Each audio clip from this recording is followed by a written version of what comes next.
Добро е познато дека кога една лага ќе се повтори 1000 пати станува вистина.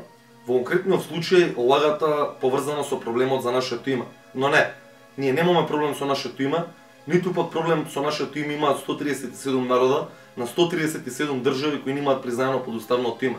Единствени кои имаат проблем со нашето име се грците. И тоа каде лежи генезата на нивниот проблем? Генезата на нивниот проблем лежи во тоа што тие насилно го имаат одземано егејскиот дел на Македонија. Па сега тој регион кај нив се вика Македонија. Но не.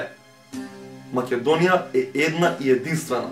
И тоа го докажуваат турските списи. Имено, списите на Отоманската империја, за која сега турците се единствени легитимни наследници. И тие на неколку наврати си имаат произнесено дека Македонија никогаш не била грчка, туку од секогаш екзистирала како посебна територија.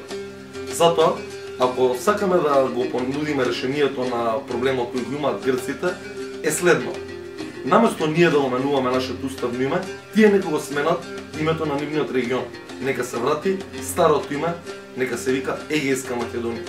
Нека се вратат старите топоними на градовите како што е Кутлеш, сегашна Вергина, нека се врати во Кутлеш. Сегашно Тесалоники, нека се врати во Солун.